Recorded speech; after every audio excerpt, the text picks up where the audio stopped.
I'd like to welcome you to the Golf Advisory Committee today.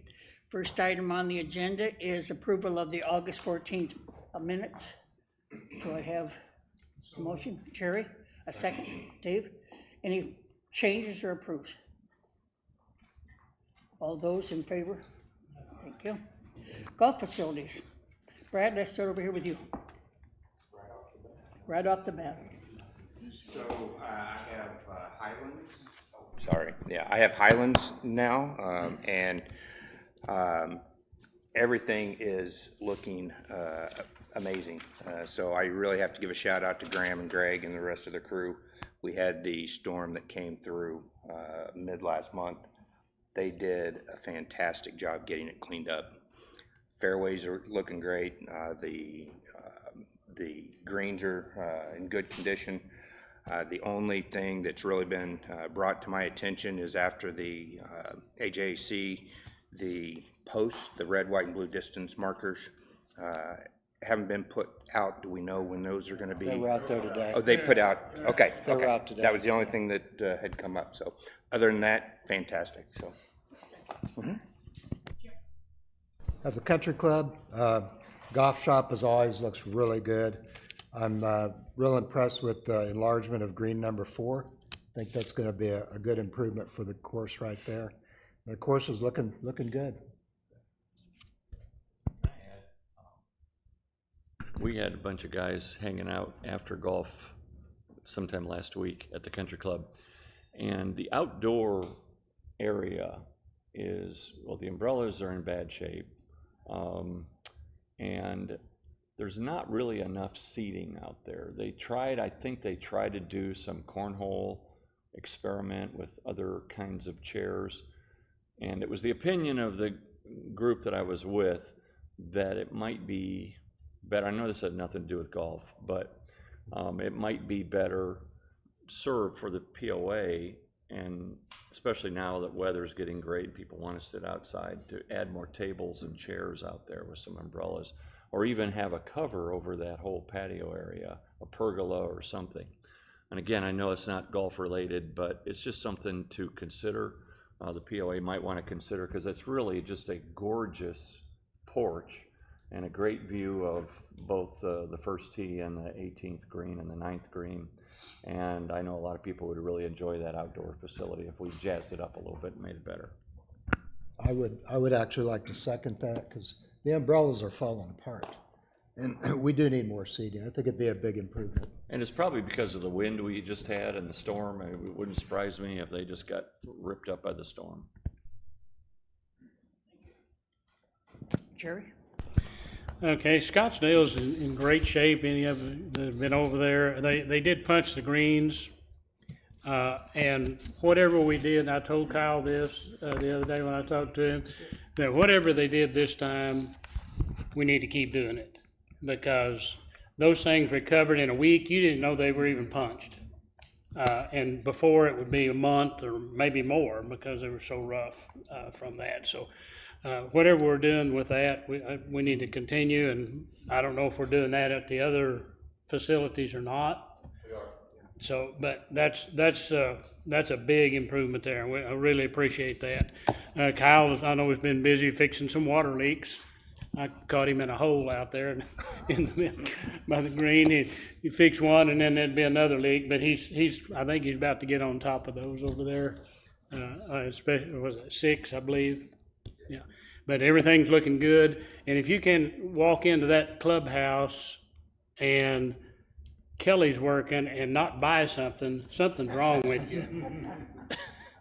Because she does work you pretty good, and I appreciate that. And she can tell me everything my wife has looked at in that shop, and so she gets her hooks into me pretty good sometimes. But anyway, I appreciate all the work they're doing. Megan's doing a good job.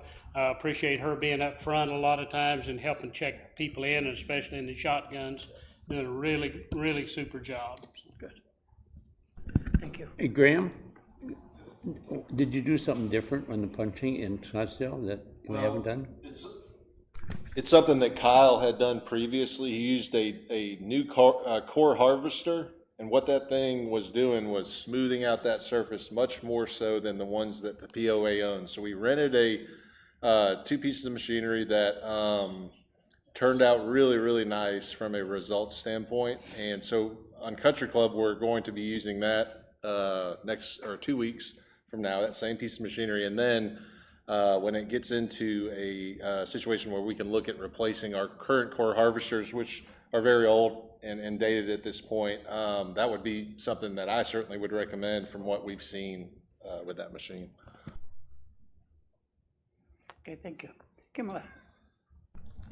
Well, as we know, tenured still my course, but I was out at Highlands and was out there with Alex, and he said that have you already started reseeding where the grass area was for driving range? I believe Greg's plan was to oversee the lower range tee tomorrow. Okay. He had to do an irrigation project, I believe, today that kind of ran a little bit late, so he's picked another day in a future week, but that'll be done here real soon. Well, that's going to happen, and we'll be back at the mats. Clay? Button. Dogwood is my course. I've been out for the last 10 days, so I haven't been there in the last 10 days, but before that, reviewed the course. The pro shop's looking good. The staff is extremely friendly there and knowledgeable. You ask for anything, boom, they'll help you. So that's good. The course is in excellent case, in excellent shape. The only thing was there's a couple of the par 3 tee boxes that have buckets for sand, but those were empty and they're chopped up pretty bad. So I did the best I could on those days to fill in, and then I sent a note to Jimmy, but I think Jimmy was on paternity leave for a little bit. I forwarded it to Dylan and I didn't get anything back, but there's no problems there. So the course is looking good. The pro shop was in good shape. No complaints. Good, thank you. Dave? Kingswood and Burksdale, courses are in great shape. Of course, with the brand new pro shop open, everybody's thrilled with that. The whole movement of in and out has been improved greatly. Merchandise is great, the staff is great.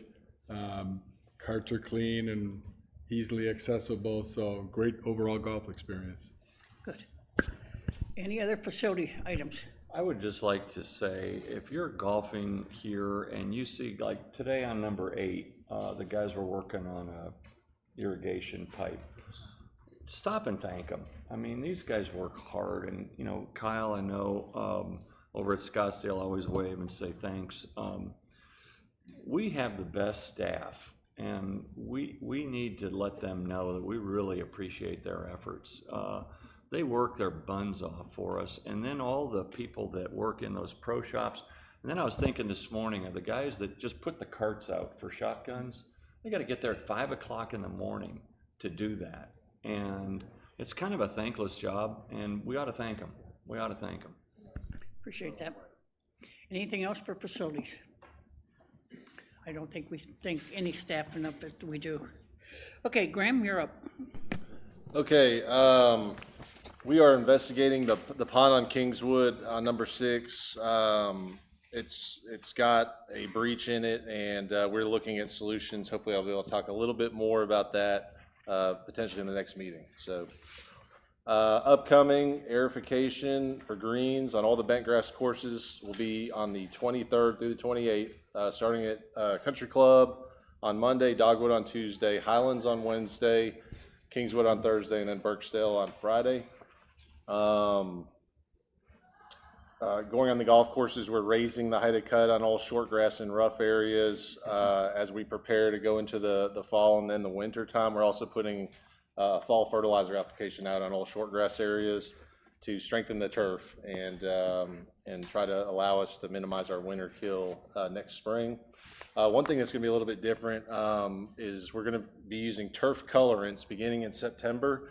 And that will kind of be going into the winter as well. So we're going to be giving the appearance of a ryegrass overseed on our tees and fairways.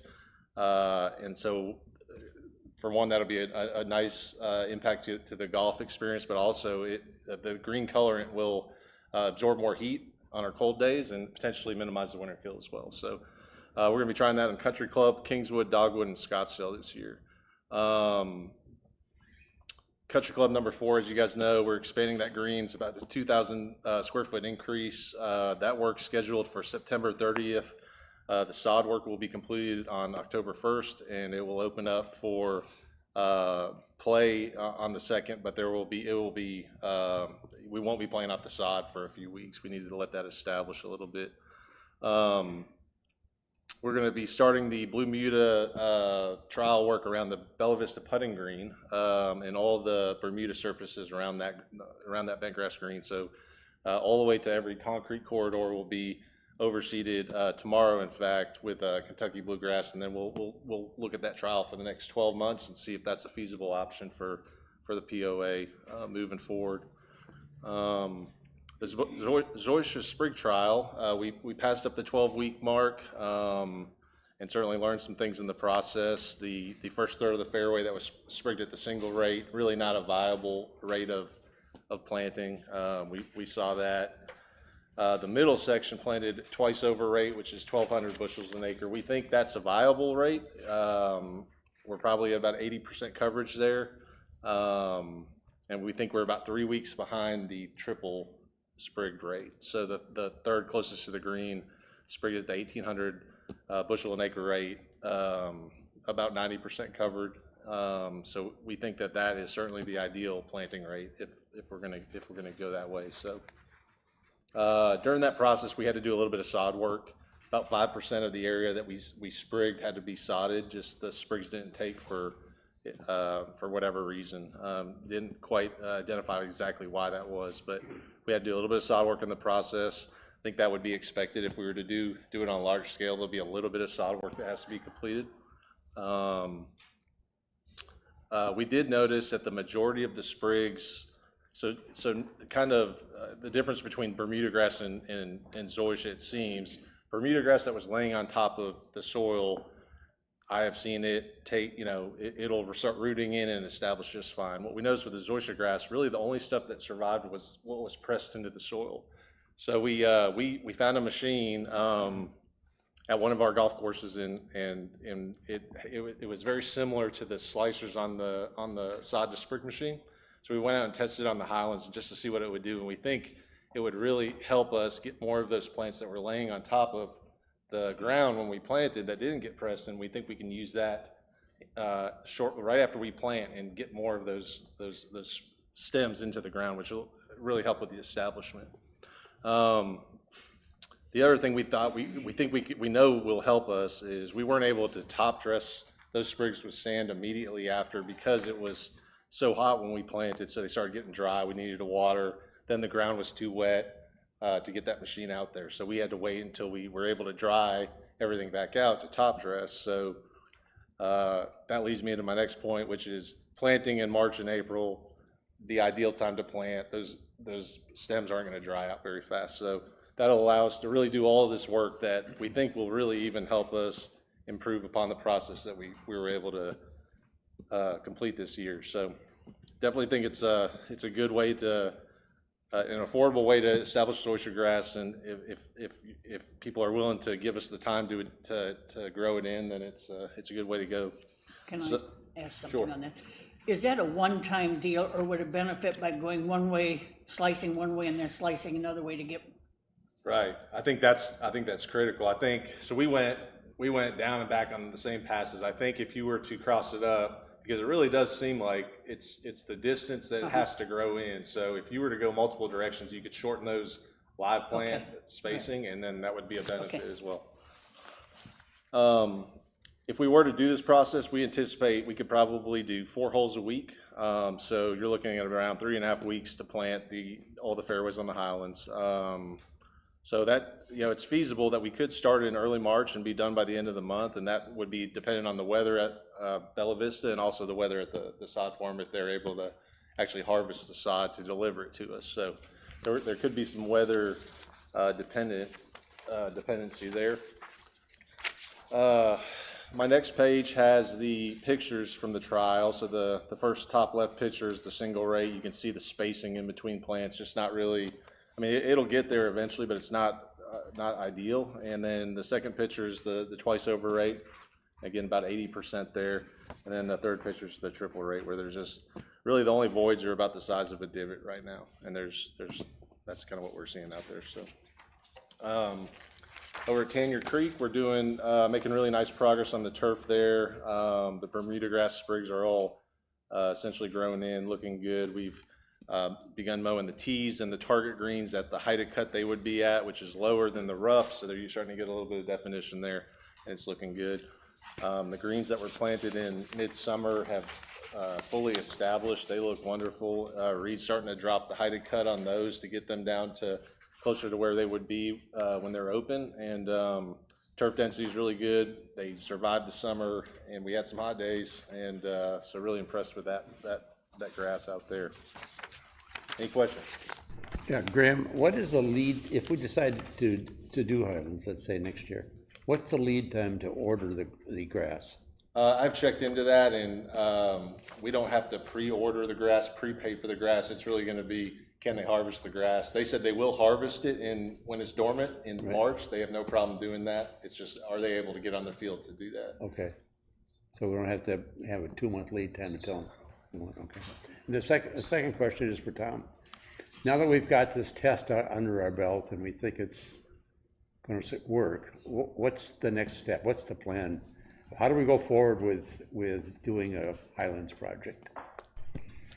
So the management receives the recommendations from all 3 of the committees. Then we start towards the latter portion of this month, we start working on the budgets in earnest. Remember, there's 3 budgets that we work on. It is the operating budget, the capital budget, and the financial budget. And the financial budget basically ties everything together. You take the operating, the capital, and you tie it all together to make sure you understand where your cash position is.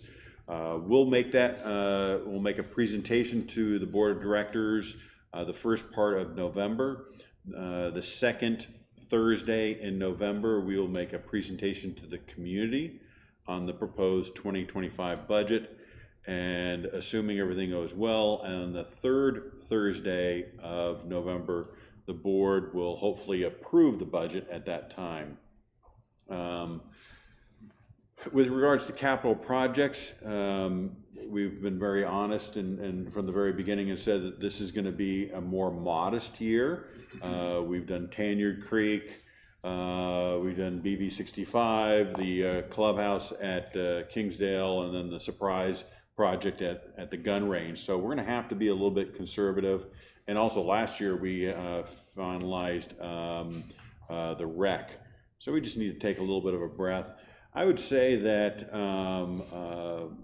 based upon my conversations with Graham and Daryl, we're going to try our best to get the #1 recommended project, which is the sprigging up at Kingsdale, Highlands, wrong golf course. We're going to try and get that into the budget, but ultimately it's going to be a decision made by the board. But we feel that between that and some other projects that are equally as important on the rec side and so forth, so we feel fairly comfortable. But until we really get the entire budget written, it's really it's too preliminary right now. But I think it's reasonable that we'll be able to get it for the 25 budget. Hypothetically, if we were to go forward, how long would we have to close, or how would we go about pacing the course closures at Highlands? First of all, Graham and I have talked about this. If it gets approved, be March 1st, be shutting it down, and then we're going to go on and give it its growing time, and we'll go from there, and we'll give it what we required, which is how many? Well, we think somewhere between mid-July to mid-August, we would be able to open up. And then we'll see if everything turns and grows good, we can always bump it earlier. So that'll just be our closure. So that course will be closed for a long period of time. And that's all we got to work on: revenue, displacing membership into other golf courses and stuff like that.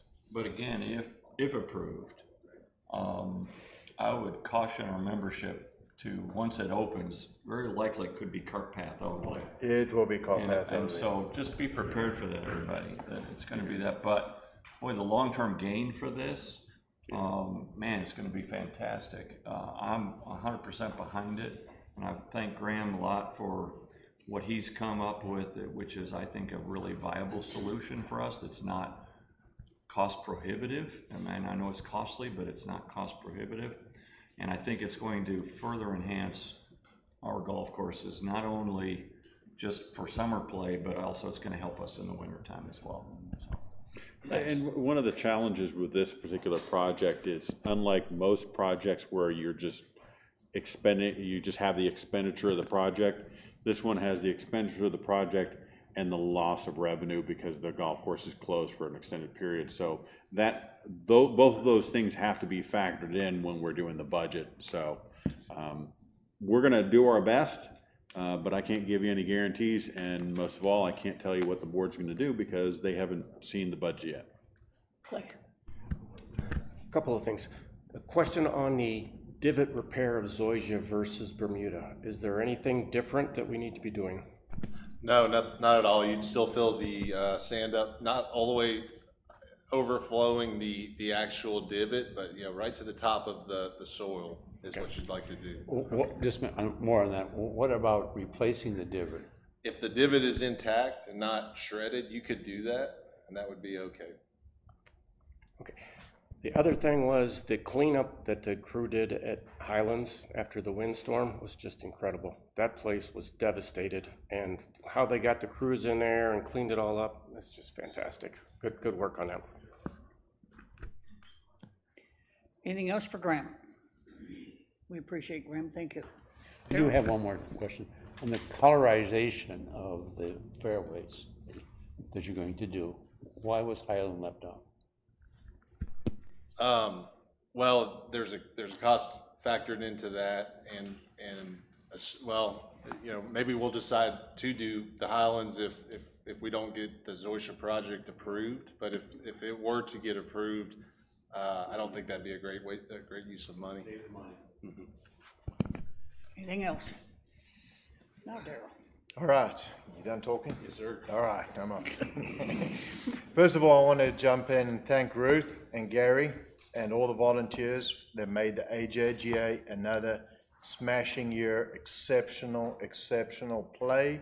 All I heard all week was from parents that travel, that stay in the Airbnbs, what a great place this has become, and they love coming back here.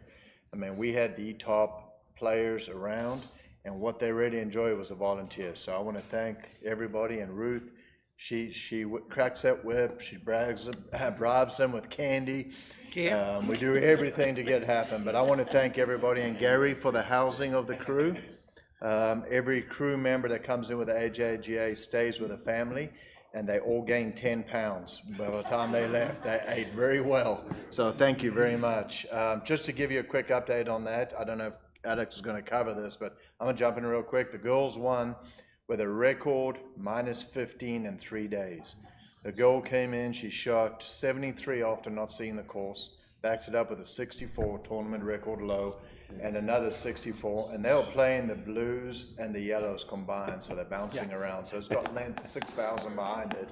The boys came in at -6, which is really phenomenal, playing from the blacks, and they played it down, except for hole 18. So I mean, there it is. I mean, they're the best in the country. They really were. That's the future. Yep, that's the future of golf. All right, jumping into my rounds report real quick. August, phenomenal round. Both rounds were up. Golf rounds were up and pro shop sales were up. And I'm going to echo thank you to the crew that, especially Highlands, got it fixed up. We had a club champs on that Saturday here at BV. Reed had a course all ready to go in an hour. Phenomenal. I mean, nobody skipped a beat. It was really good. So thank you for making that happen, which kept our rounds up. So let's dive into the rounds. August finished at just over 25,000.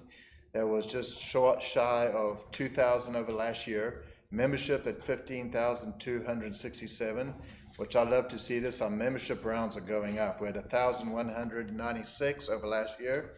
Guests finished at 9,000. They went up at only 800. So our members are playing more golf, and that's really exciting to see. and I'm seeing a lot of younger membership playing rounds of golf. Pro Shop, we ended at 107%. Opening Kingswood definitely helped. Everyone's in there looking at the new products and buying and loving that place. Let's talk about year to date. We had 148,007, and we are 5,447 over last year. That's pretty good. Last year's record setting. Once again, it's the exact same. My membership rounds up 3,600, and my guest rounds up 1,755. So that's phenomenal. I can't thank everybody, the crews out there, and the membership for supporting the golf courses. So that's really exciting on the rounds reports and merchandise. I'm going to jump in. I don't have any presentation to show you on Tanya Creek. We were going to go on and have the tour next Tuesday. It is going to be kicked to October 22nd. There's a problem. We can't get concrete work in there. It's all been tied up. Concrete work is behind.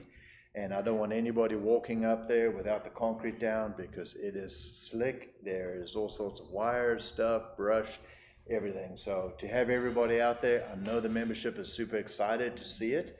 We would have 50 people showing up there and we'd have 40 people lying on the ground tripping. So we don't want to do that.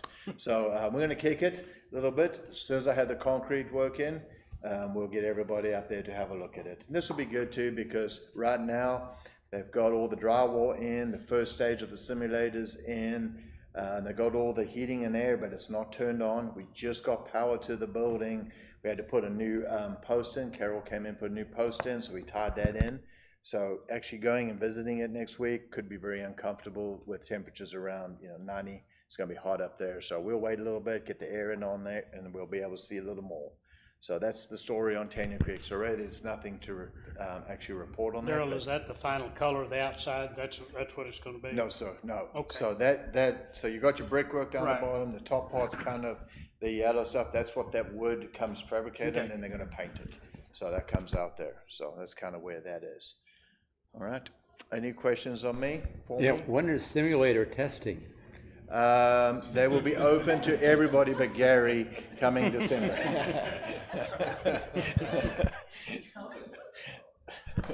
Daryl, just so I get the numbers right, on the rounds, if you're playing at Tanyard or at Birchdale, does that 9-hole count as a round? Or Tanyard doesn't. I'm not Tanyard, but Brittany, sorry. It's a round, yes, one round.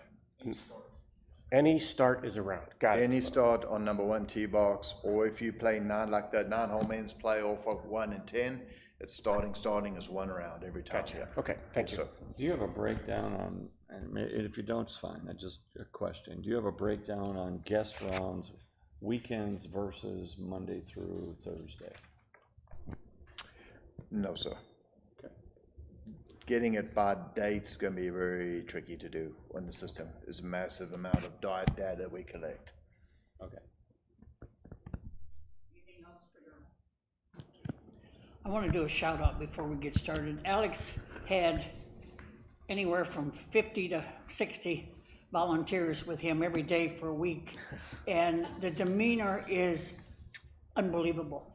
It was as, how can I help you? And it couldn't be enough. And everything anybody asked for, it was ready for it. They presented it like the volunteers were the most important people in the clubhouse that day, along with parents, etc. So it's not easy to do when you've got 50 people asking for different things at different times and not always politely. But they carried it well, the whole entire staff. Alex is to be commended, and inside, outside, both. And it was a fun experience for everybody. And I think everybody that volunteered have a new understanding for how much inside and outside does when they put on a tournament. We thank you very much. Thank you. So now you can go ahead with your turn. All right, appreciate it. Thank you, Ruth. I do have a fantastic staff, and all credit goes to those guys, so they do a great job for me. Let's get into the tournament report. Since our last meeting, we hosted the club championship for both regular and senior men. I'd like to take a second to recognize our champions. So in the men's legend division, which is anyone 75 and up, your champion for the year was Joe Vadalero. The men's super senior champion, anywhere from age 60 to 74, was Bob Brooks. And your senior open division from age 50 to 59 was Joe Birmingham. The overall senior men's club champions this year was once again Kurt Reither. I believe this was number 3 in a row for Kurt.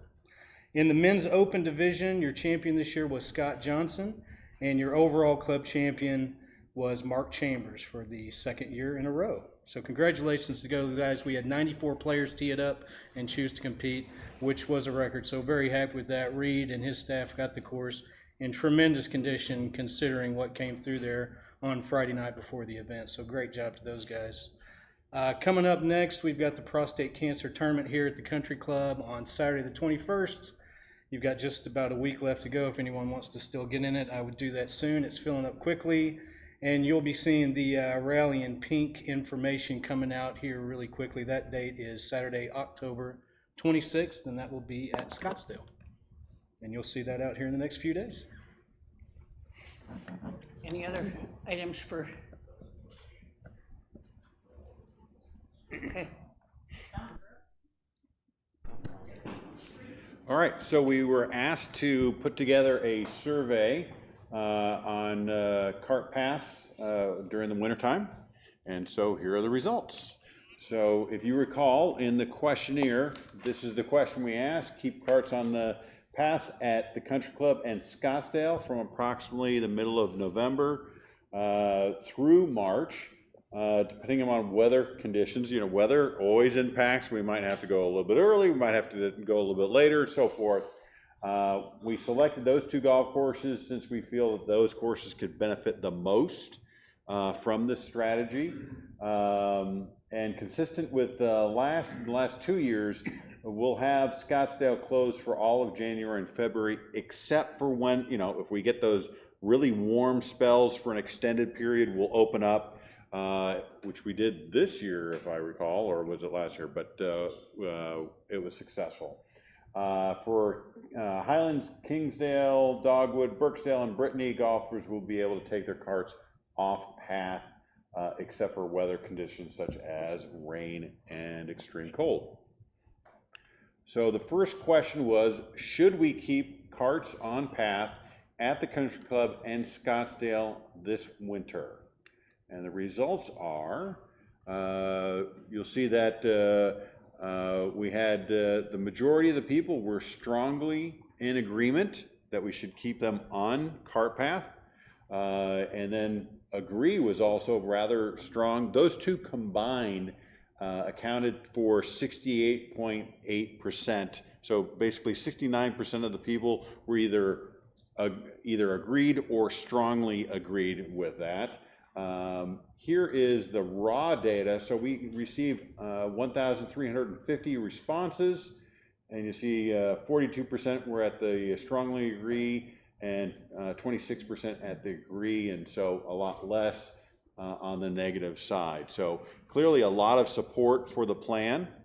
The second question we asked was for golfers with blue flags, handicapped and elderly, should be allowed to take carts off path during the winter at the 2 golf courses, basically using the 90-degree rule.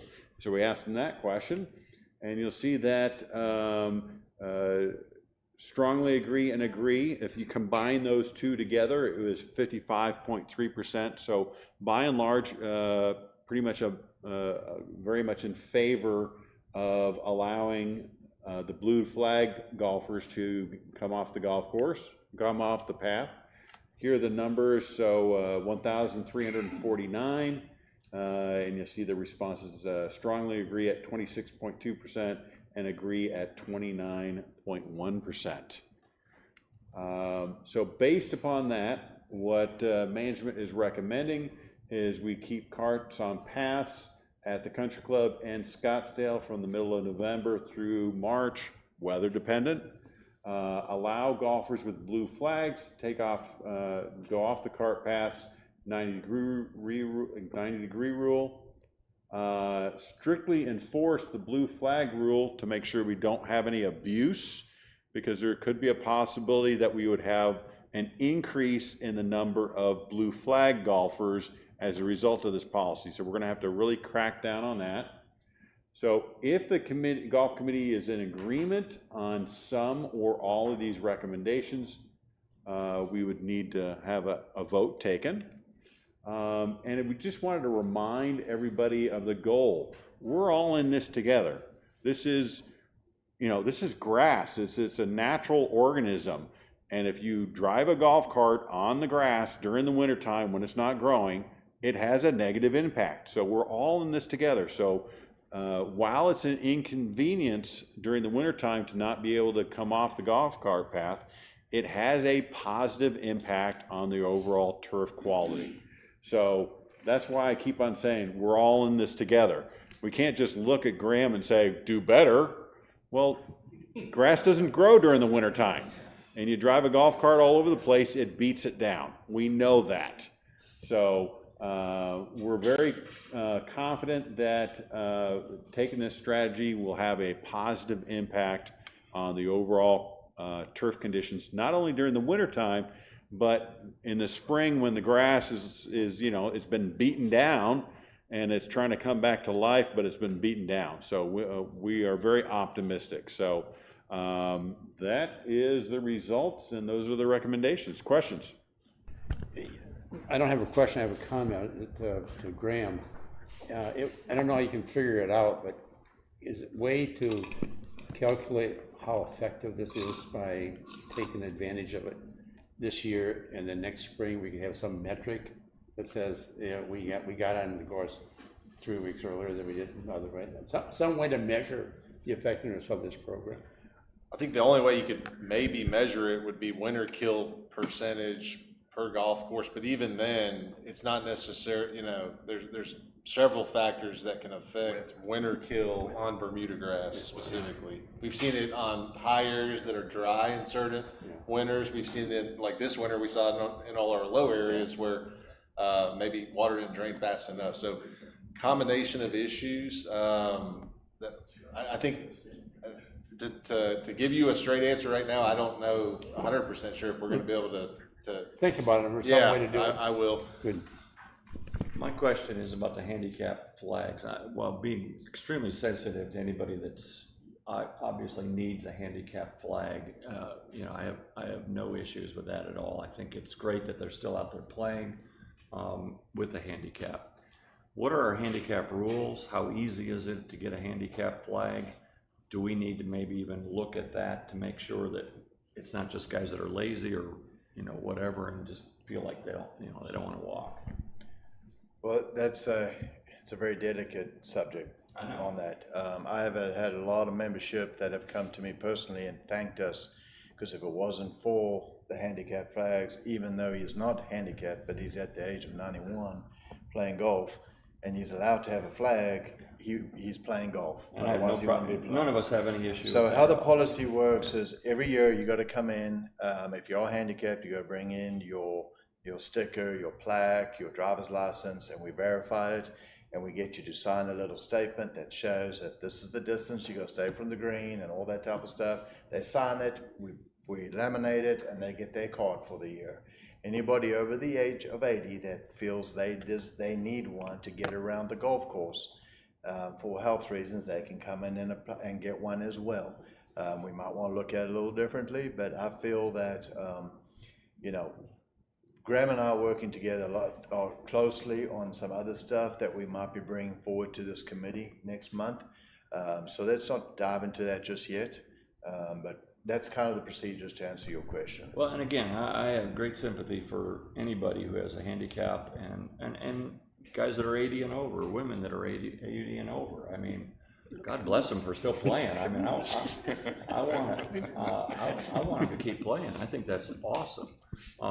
But I also, like Tom pointed out, I think we need to be careful with this new policy that there's going to be a lot of men and women who decide, well, hey, I can skirt the rules and I can go get myself a handicap flag. So I just want to put it out there, and Trevor and I are working on this too. We have a lot of winter groups, and our winter groups, we got about 70 different groups that play in winter. We are already diving into the schedule and looking at the schedule to keep our groups, and we know a lot of them, I know a lot of them, been around a while, that we will put on the courses that are 90 degrees.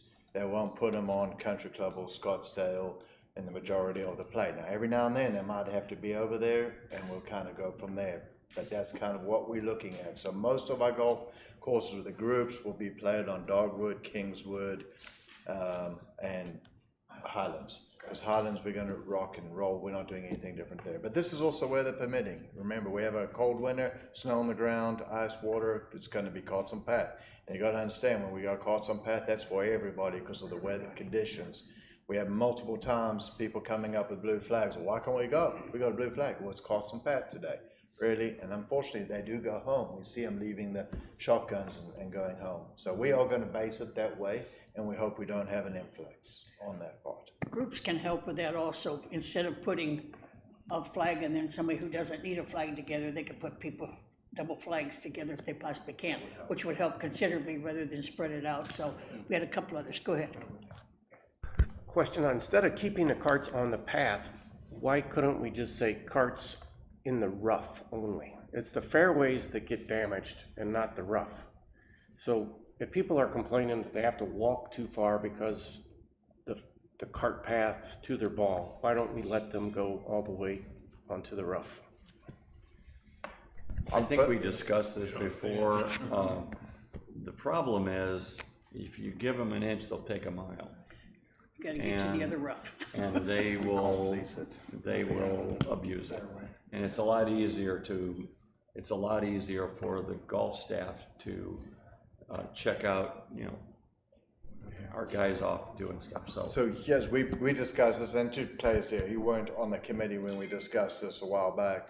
We tried that, some of them no riding on the fairway, so they'll drive down this side in the rough, and now they got to get back, so they're driving back across the fairway, and then it just becomes a free fall on everything. They start zigzagging and everything, and we've got, I'll be honest, we've got stuff, say for Highlands, we've got some rough that does not need to be driven in, because it's just rocks and dust and sand, so.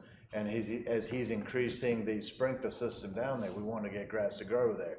So carts on path is easy to watch and monitor. Then you're too close. You got two wheels off the rough, and you're on the fairway. Now we got to get in trouble. And it's 2 courses versus all courses. Somebody else had any other comments? I had a question. Scottsdale is shut down in January and February. That's still going to be the case? That's all I want to know. Any other conversation? Let's take them one issue at a time then.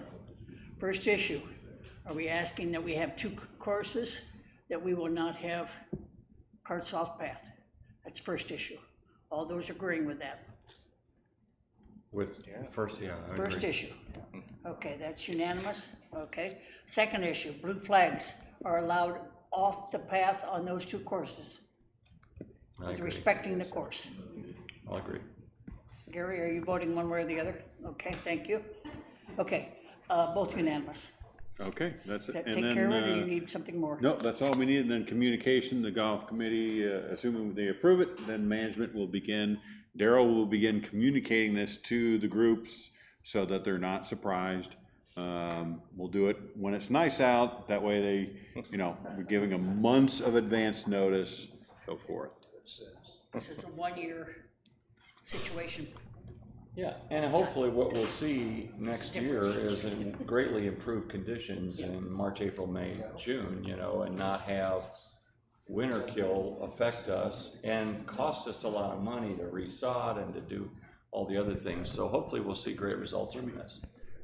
And going back to Gary's question, I think it's going to be pretty evident without a matrix. I mean, Graham's not an accountant or a statistician, but I think it's going to be fairly evident by the average user that's can remember what the golf course conditions look like this April. And then if you can remember that and then you look at it. I think the other thing that we got to preface is we have no control over the wintertime. So we implement this plan and it's going well, and Graham, for his first winter, has the most epic, worst winter ever. Could happen. I'm not wishing that upon you. The plan, there's, what I'm trying to say is there are factors that are 100% beyond our control, but I think it's a good plan. And I think that we got the staff in place to implement this plan. I'm looking at Kyle right now. That will, I'm confident, come spring, it's going to be evident. I want to thank you, and I agree with that. I also want to thank the committee. We did a survey, and the membership have spoken, and you listened to what's coming out, and you've all voted yes. So that's huge too, because that's what this committee is about. Listening to our membership, putting things in place to better our golf experience. So thank you. Anything else regarding that? Anything else, Tom? Okay, Jerry and David, anything from you? Neither? All right, thank you. Do we have any emails from the public about audience? Do we have anybody that wants to speak? Okay, would you state your name, please? My name's Donald Butts. I've been a golfer here for 10 years. I've played 3 or 4 times a week during that whole time. On May 20th, I was playing at Birksdale. We played the first 9, came back to start the second 9, went down the cart path to number 2. The brakes locked up on my cart for no reason. I didn't touch them. The cart accelerated, it spun out, it threw me out, it fell on me, broke my ribs, smashed my legs. I am still unable to play. The reason I'm here is not because of that, but there are 2 other places that I have slid on these golf courses. I know that they've redone the Birksdale cart path to make it safe, but I think that somebody ought to look at Dogwood, number 6. As you leave the red tees, you go down that hill, and I have spun out on that before for no reason, going slowly. The other one is number 1 at Highlands. After you tee off and you go and you drop down that valley, I've spun out there. And I think both of those places should be looked at as a place to possibly do what was done with Birksdale. And that's all I want to say. Okay, thank you. Thank you. Anybody else? Can we comment on that? We're talking about safety issues, so we'd prefer not.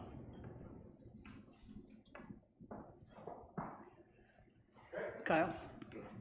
Okay. Old business, I didn't have any. Does anybody else have old business? All right, new business, the tree roots under the cart paths. I know that we had a tree something that cut them up. Tree root clipper. Yeah, that's what we have. And is there anything that can be done after they are to keep, or to smooth out the cart paths? For asphalt cart paths, excuse me, grinding the tree roots within that is not going to work. On concrete, you can grind, if you have a panel of cart path that's lifted up, you can grind that smooth. That's a possible thing. We have a mixed batch of cart path here. We have some asphalt, some concrete areas. So to say one way or the other, you'd have to evaluate each issue. I looked at several USGA articles, and I don't know how the group feels, but the USGA clearly states cart paths and trees do not go together. So if we're really serious about preserving cart paths, we need to think about removing some trees, number 1, because even if you were to redo every bad spot within 5-6 years, you're going to be looking at doing that again. So I think that's something we need to talk about, absolutely. And the age of our cart paths are conducive to that as well. Absolutely. Okay. Any other items on that? Any other feelings? It's just that they're beginning to be noticeable, and they're getting rough, and and it's a huge expense. Number 1, it's a huge expense to redo them, and even parts of them. But I didn't know if there's anything else that could possibly be done to alleviate that. So. Well, just a question. If we have a situation, there's a number of situations like that, where we would have root problems after we cut them out. Could we not take out the asphalt piece of that area and fill it in with a porous material like a stone or a wood chip, and so that the roots go back, we can still clean them out, but we don't have an expense of pouring concrete or laying more asphalt. Just make a 10-foot section of. I think that would be difficult to maintain that, where you wouldn't feel that. There's going to be, it would you know, you'd be something we'd be constantly trying to maintain. That would be a challenge. The question came up, can they be rolled or not? Can they be rolled? Yeah. Just roll, just a asphalt roll? Yeah. I don't think that is Okay. going to do anything. It's gonna start crumbling. Right, I think Okay. you'll start breaking pieces Okay. up. Start breaking up. Anything else on that line? I'd rather have the trees and go with the bumps. I'd rather have, I don't want to start taking trees out. I like trees, you know, they're aesthetically pleasing, so. Okay, all righty. Anything else for new business? If not, our next JC meeting is October 9th, right here in the boardroom at 4 o'clock. We stand adjourned.